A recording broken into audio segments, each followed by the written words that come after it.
कल के trading session में निफ्टी को किस तरीके से ट्रेड कर सकते हैं, हमारा क्या एनालिसिस रहेगा, कुछ स्टॉक्स को बताऊंगे जो मैं नेक्स्ट ट्रेडिंग सेशन में अच्छा प्रॉफिट गेन करके दे सकते हैं। सबसे पहले हम 15 मिनट चार्ट में एनालिसिस करेंगे। कल के वीडियो में हमने डिस्कस किया था गैप अप के सिनेरियो में कि अगर मार्केट गैप अप ओपन हो जाता है तो फिर हमने थोड़ा सा साइडवेज प्लान किया था, क्योंकि ये वाला रेजिस्टेंस लेवल और ये एक लेवल दोनों रेजिस्टेंस की तरह एक्ट करेंगे और नीचे की तरफ ऑलरेडी सपोर्ट एरिया है। तो डेफिनेटली अगर थोड़ा सा साइडवेज मार्केट हो जाता है तो फिर हमें ऊपर की तरफ आने वाले एक्सपायरी सेशन में ऊपर की तरफ अच्छा ब्रेकआउट देखने को मिल सकता है। पर आज मार्केट ने क्या किया, गैप अप ओपन होने के बाद 4 to 5 इनसाइड कैंडल्स बनाई, देन मॉर्निंग हाफ में इसमें एक अच्छा ब्रेकआउट देखने को मिला, थोड़ा मार्केट फिर साइडवेज हुआ, देन अगेन हाफ सेशन में हमें अच्छा ब्रेकआउट देखने को मिला। Now we have actually planned for sideways market, but जब मार्केट कुछ और बता रहा है तो we need to change our thinking, right? हम इस तरह बियास लेके नहीं आ सकते मार्केट में, क्योंकि अगर ऑलरेडी मार्केट गैप अप होने के बाद भी ऊपर ट्रेंडिंग हो रहा है तो we just can't sit on our desk, right? We have to trade. अगर कल की ट्रेडिंग सेशन में let's say market flat open होकर 16,300 के लेवल्स को क्रॉस करता है तो फिर हम डेफिनेटली इसमें बाइंग का प्लान करेंगे, बट ज्यादा क्वांटिटी में हम ट्रेड नहीं करेंगे, क्योंकि मार्केट ऑलरेडी इतना नीचे से इतना ज्यादा स्ट्रेच हो चुका है ऊपर की तरफ। अगर let's say market gap flat open होकर निकलता है यहाँ पे या फिर हाफ सेशन में कंसल्टेशन करता है तो फिर हमें अच्छा ब्रेकआउट देखने को मिल सकता है। यहाँ पे मार्केट को थोड़ा टाइम स्पेंड करना होगा अगर मार्केट को और ऊपर के हायर लेवल्स अचीव करने हैं तो। और अगर let's say market gap up open हो जाता है, कल के सेशन में भी अगर मार्केट गैप ओपन हो जाता है लेट्स से 100 पॉइंट्स, अभी मार्केट की फाइनल क्लोजिंग है 16,280 पर, तो लेट्स से अगर मार्केट 16,300 या 360 के लेवल्स पर अगर गैप अप ओपन हो जाता है तो हो सकता है मार्केट में थोड़ी सी प्रॉफिट बुकिंग आए, क्योंकि already market has already stretched. Market में अगर थोड़ी सी प्रॉफिट बुकिंग आती है तो नीचे के जो ओल्ड बायर्स है वो अपनी प्रॉफिट बुकिंग कर सकते हैं। उसके बाद यहाँ पे थोड़ा सा कंसोलिडेशन करने के बाद हमें एक्सपायरी में ऊपर की तरफ फ्रेश बायर्स आ सकते हैं और ऊपर की तरफ हमें अच्छा ब्रेकआउट देखने को मिल सकता है।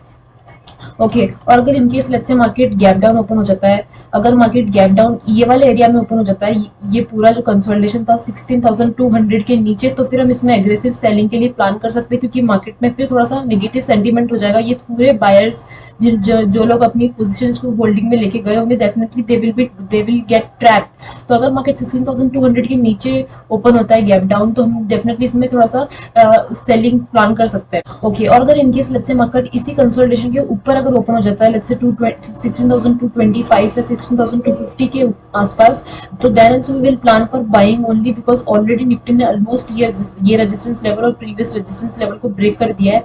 ऑलमोस्ट ज्यादातर लोगों ने नीचे की तरफ खुद की पोजीशंस को रोल ओवर अपसाइड करना स्टार्ट कर दिया है। तो जब तक मार्केट इस कंसोलिडेशन को ब्रेक नहीं करेगा तब तक they will not exit their positions. तो अगर जब तक मार्केट इस कंसोलिडेशन के नीचे जब तक ओपन नहीं होता हम तब तक इसमें नेगेटिव सेंटीमेंट के लिए प्लान नहीं करेंगे। अगर मार्केट इधर कहीं ओपन होता है तो हम definitely plan for buying. Okay, so now let's move to the stocks. Our first stock is IOC. IOC को अगर हम देखें तो हमने इसे कल के वीडियो में भी पिकअप किया था।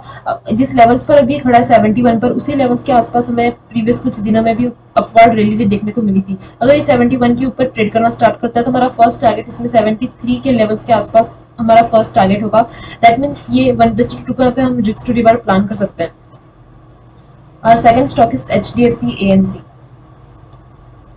एचडीएफसी एएमसी में हम देखें तो क्लियरली इसमें भी वीकली चार्ट मंथली चार्ट में कंटिन्यूसली ये नीचे की तरफ आ रहा, डाउनवर्ड मोमेंटम था। फिर काफी दिनों से यहाँ पर इसमें अच्छी पोजीशन यहाँ पे एक्युमुलेट हुई है। अगर हम देखें तो अपवर्ड इसने ब्रेकआउट दिया, फिर रिटेस्ट किया, अगेन बुलिश कैंडल इसने अपवर्ड ऊपर की तरफ बनाई है। अगर ये 1932 के ऊपर निकलता है तो डेफिनेटली इसमें अब बाइंग के लिए प्लान करेंगे। हमारा फर्स्ट टारगेट फिर ये वाला हो जाएगा। एक्चुअली 2000 के लेवल्स के आसपास हमारा यहाँ पे फर्स्ट टारगेट हो जाएगा। ऊपर की तरफ ज्यादा खास रेजिस्टेंस नहीं दिख रहा है, डायरेक्टली 2000 के लेवल्स के आसपास हमारा फर्स्ट टारगेट हो जाएगा। 2000 एक राउंड लेवल भी है। दैट मींस 1:2 का 1:3 का हमें इसमें रिस्क टू रिवार्ड प्लान कर सकते हैं। Okay, so now third stock is नौकरी। नौकरी को मैंने कल भी पिकअप किया था and actually it went 4.4% and it's actually an incredible movement in intraday session. अगर हम देखें तो हमने कल की ट्रेंड सेशन में इसलिए इसे पिकअप किया था क्योंकि ये एक ट्रेंड लाइन इसको फॉलो कर रहा था और ये हॉरिजॉन्टल लेवल जिस पर इसने बार बार ऊपर की तरफ रेजिस्टेंस लिया, बार बार नीचे की तरफ सपोर्ट लिया, फिर अगेन सपोर्ट लिया। That means I must say कि हॉरिजॉन्टल लेवल्स और ट्रेंड लाइन जब मिक्सअप होती है that means that levels become actually a major support. अगर हम इसे हार्डली चार्ट पे देखेंगे तो यहाँ पे इसने डोजी कैंडल बनाई थी सबसे पहले 50 मिनट चार्ट में, फिर कंटिन्यूसली ऊपर की तरफ मूव करते गया और इसने आज एक्चुअली ये 3970, दैट मीन्स एक्चुअली ये रेजिस्टेंस लेवल्स के आसपास आकर ये खड़ा हो गया। तो अगर ये 4000 लेवल्स के ऊपर अगर निकलता है तो फिर इसमें स्विंग के लिए भी प्लान कर सकते हैं। फिर हमारा फर्स्ट टारगेट इसमें 4400 के आसपास हमें इजीली मूव ये दे सकता है। Okay, so our last and fourth stock is Titan. Titan को अगर हम देखें तो कंटिन्यूसली इसमें भी नीचे की तरफ डाउनवर्ड मोमेंटम बना हुआ था, फिर अपवर्ड डब्ल्यू पैटर्न बनाकर इसमें गैप अप ओपन होने के बाद अपवर्ड में इसमें अच्छी बुलिश मोमेंटम देखने को मिली। पर अगर हम इसमें देखें तो कंटिन्यूसली ये भी ऊपर की तरफ निकल रहा था। अब ये जिस लेवल्स पर खड़ा है 2200 के लेवल्स पर ही खड़ा है और इस हालांकि इस इधर इसने कोई भी निगेटिव कैंडल नहीं बनाई है, बट जिस लेवल्स पर अभी खड़ा है उस 2200 के लेवल्स पर ये अब फर्स्ट बार रेजिस्टेंस ले रहा है। दैट मींस ये इधर फर्स्ट बार टेस्ट करने के लिए अगर ये इधर आया है। अगर इंट्राडे सेशन में आप पे 15 मिनट या 5 मिनट की चार्ट में कोई भी निगेटिव कैंडल बनाता है या फिर निगेटिव पैटर्न बनाता है ऊपर की तरफ डबल टॉप या फिर एंड पैटर्न बनाकर ये नीचे की तरफ आता है, प्रीवियस स्विंग को नीचे की तरफ ब्रेक करता है, तो हम इसमें एग्रेसिव सेलिंग के लिए प्लान कर सकते हैं। हमारा फर्स्ट टारगेट 2170 के आसपास का हमारा फर्स्ट टारगेट रहेगा। नीचे ऊपर की तरफ एक्चुअली रेजिस्टेंस दिख रहा है 2240 के आसपास इसमें रेजिस्टेंस है, तो हम इसमें नीचे की तरफ प्लान कर सकते हैं। Hit the like button guys if you like watching my videos. Thank you for watching.